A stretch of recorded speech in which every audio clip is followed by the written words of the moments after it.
લાંબા વેકેશન બાદ આજથી વિદ્યાર્થીઓનું શૈક્ષણિક સત્ર શરૂ થતા વિદ્યાર્થીઓને પ્રથમ દિવસે ઉત્સાહ સાથે પહોંચ્યા હતા અને લાંબા સમય બાદ મિત્રો અને શિક્ષકોને મળ્યા હતા। સ્કૂલોમાં બેલ વાગતા જ વિદ્યાર્થીઓને વર્ગખંડમાં પ્રવેશ આપી પ્રાર્થના શરૂ કરાઈ હતી।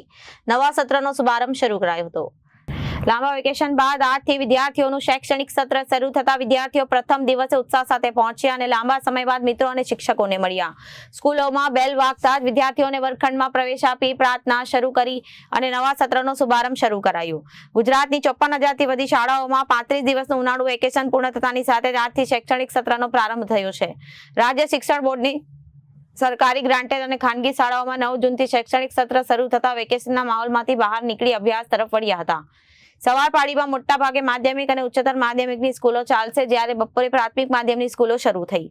ત્યારે સિંગણપુર કોઝવે રોડ પર આવેલ શ્રી હંસમુક્તિ વિદ્યા ભવનમાં નવા શૈક્ષણિક સત્ર 2025-26ના પ્રથમ દિવસે વિદ્યાર્થીઓ ઉત્સાહ અને ઉર્જા સાથે પહોંચ્યા હતા।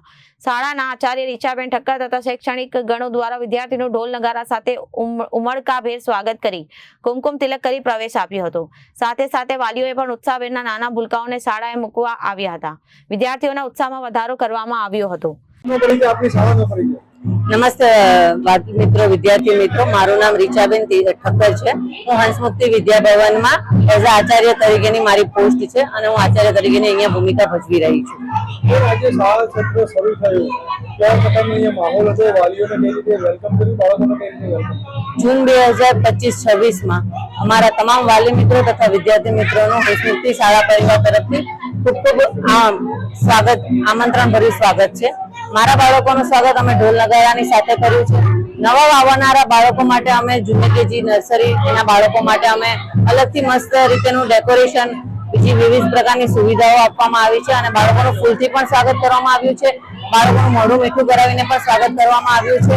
નવા આવનારા બાળકો માટે અમે હાથની પ્રિન્ટ દ્વારા એ લોકોની પાસે એક મેમરીઝ ક્રિએટ થાય એ પ્રમાણેનું પણ અમે સ્વાગતનું આયોજન કરવામાં આવેલું છે। બાર વગરનું ભણતર શું કહેશો બાળકો માટે? બાર વગરનું ભણતર એટલે જુનિયર કેજી થી લઈ અને બીજા ધોરણના બાળકો માટે દરેક પુસ્તકો શાળાની અંદર જ રાખવામાં આવે છે।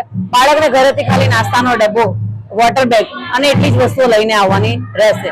એટલા માટે બાળકોને અહીંયા નવી ડિજિટલ પેનલો દ્વારા બી ભણતર આપવામાં આવશે। રમત ગમતોની સાથેની બી ભણતર આપવામાં આવશે। નવી પ્રવૃત્તિઓ દ્વારા પણ બાળકોને ભણતર આપવામાં આવશે। Reporter Adin Rathod, Janadesh news, Surat.